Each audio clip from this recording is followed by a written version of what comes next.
Halo Sobat RBD, kali ini kita akan membahas mengenai materi sel. Materi sel ini termasuk ke dalam materi kelas 11 semester 1.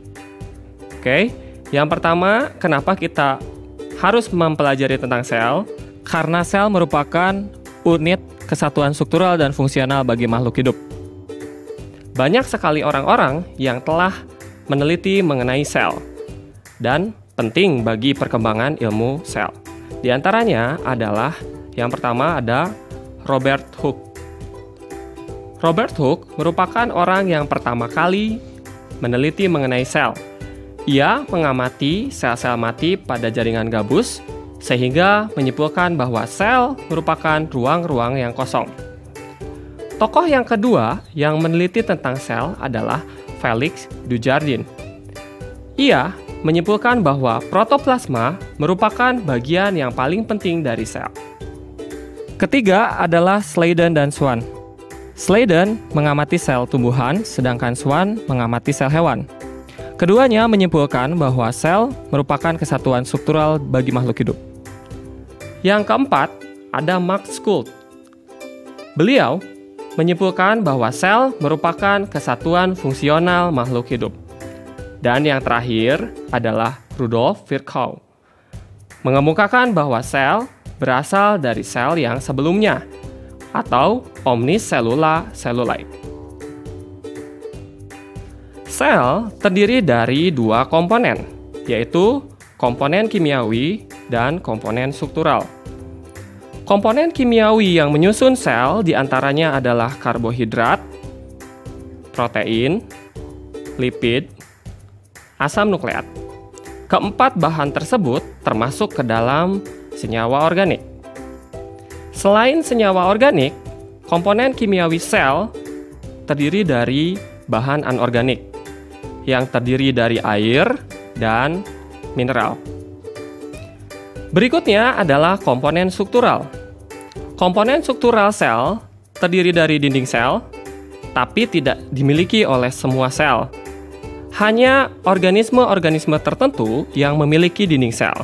Di antaranya adalah Eubacteria, Archaebacteria, fungi, dan tumbuhan. Eubacteria memiliki komponen dinding sel berupa peptidoglikan. Sedangkan Archaebacteria memiliki komponen pseudomurein. Begitu pula dengan makhluk hidup yang lain, yaitu jamur atau fungi. Fungi memiliki komponen dinding sel berupa kitin. Dan yang terakhir adalah tumbuhan.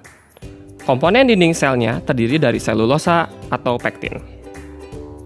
Komponen yang kedua dari sel yaitu membran sel atau plasmalemma. Plasmalemma dimiliki oleh semua sel hidup. Tokoh yang mengemukakan mengenai teori membran sel atau plasmalemma adalah Singer dan Nicholson. Teorinya dikenal dengan teori fluid mozaik atau mozaik cair. Menurut teori fluid mozaik, membran sel tersusun dari bahan protein dan lipid. Sehingga fungsi dari membran sel yaitu mengatur transport zat, kemudian berperan sebagai reseptor atau pengenal, dan yang terakhir adalah tempat reaksi kimia. Berikut ini adalah gambar struktur sel yang dikemukakan oleh Singer dan Nicholson. Dari gambar tersebut, kita dapat melihat adanya sifat komponen membran, yaitu bagian yang hidrofilik, yaitu suka air, dan bagian yang hidrofobik, atau takut air. Bagian hidrofilik diantaranya adalah bagian fosfat, protein perifer, glikoprotein. Sedangkan untuk komponen hidrofobik, yaitu komponen bagian tengah yang tersusun dari lipid. Komponen yang ketiga dari sel yaitu sitoplasma, merupakan cairan yang terdapat di dalam sel. Sitoplasma dapat berada dalam kondisi encer atau kita sebut sebagai sol, dan kondisi pekat atau padat yaitu gel. Gerakan-gerakan molekul di dalam sitoplasma sangat dipengaruhi oleh konsentrasi, suhu, dan muatan listrik. Gerakan-gerakan pada sitoplasma diantaranya adalah yang pertama gerak Brown, yaitu gerak molekul zigzag yang dipengaruhi oleh suhu dan muatan listrik. Yang kedua adalah gerak siklosis, yaitu gerak molekul mengelilingi vakuola, atau kita kenal dengan nama gerak rotasi, dan gerak molekul mengelilingi bagian sel-sel yang lain, yaitu gerak sirkulasi. Dan yang ketiga adalah efek Tyndall, yaitu kemampuan molekul dalam memantulkan cahaya. Komponen berikut dari sel yaitu nukleus. Nukleus merupakan bagian terpenting dari sel karena dia berfungsi untuk mengatur seluruh aktivitas dari sel. Fungsi nukleus sangat erat kaitannya dengan strukturnya, yang dapat kita lihat dari gambar berikut. Pada gambar tersebut, kita dapat menemukan adanya nukleoplasma, yaitu cairan yang terdapat pada nukleus, nukleolus atau anak inti, tempat pembentukan RNA, dan benang-benang kromatin yang tersusun dari material-material genetik.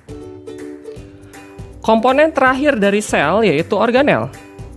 Organel dapat kita kelompokkan menjadi 3. Yang pertama adalah organel yang tidak punya membran, contohnya adalah ribosom, yang berperan dalam proses sintesis protein. Yang kedua adalah sentrosom, untuk pembelahan sel.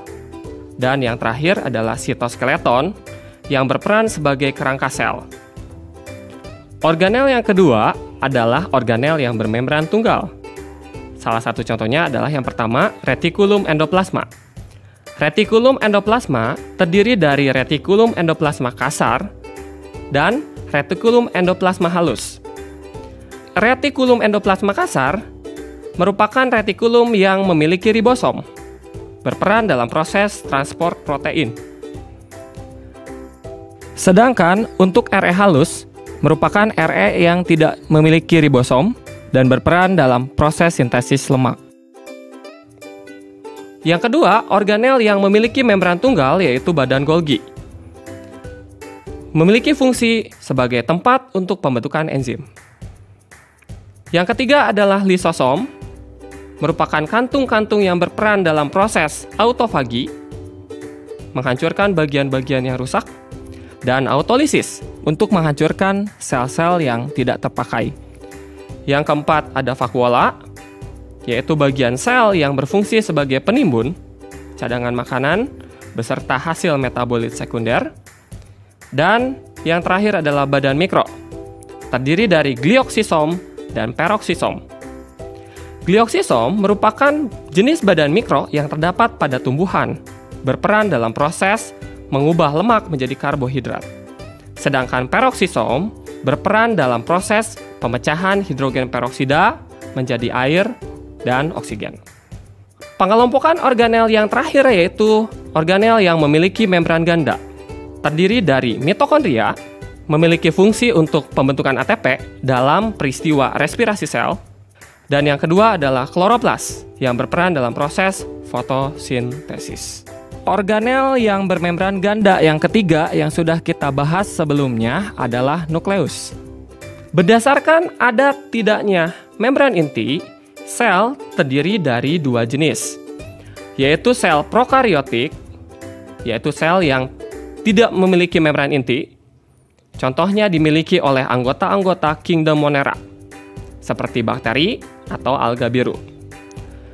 Yang kedua adalah sel eukariotik, yaitu sel yang memiliki membran inti. Dimiliki oleh tumbuhan, hewan, jamur, dan protista.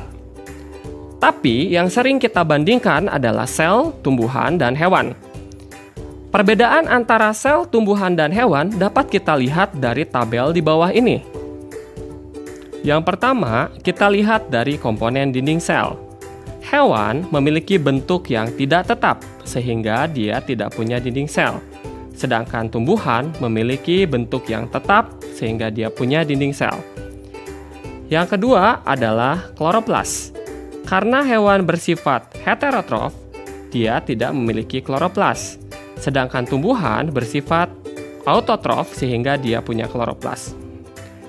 Yang ketiga adalah vakuola. Hewan memiliki vakuola yang ukurannya kecil, bahkan tidak ada. Sedangkan tumbuhan memiliki vakuola yang ukurannya besar untuk menyimpan cadangan makanan. Bagian yang dimiliki hewan tetapi tidak dimiliki oleh tumbuhan diantaranya adalah yang pertama lisosom. Lisosom dapat kita temukan pada sel hewan, sedangkan pada sel tumbuhan kita tidak temukan. Dan yang kedua adalah sentrosom. Karena hewan tidak memiliki bentuk yang tetap, pada saat pembelahan sel perlu bantuan sentrosom. Sedangkan tumbuhan memiliki bentuk yang tetap sehingga dia tidak punya sentrosom. Berdasarkan komponen struktural yang tadi telah kita bahas, salah satunya adalah membran sel. Membran sel berperan penting untuk mengatur transportasi zat dari luar ke dalam atau sebaliknya.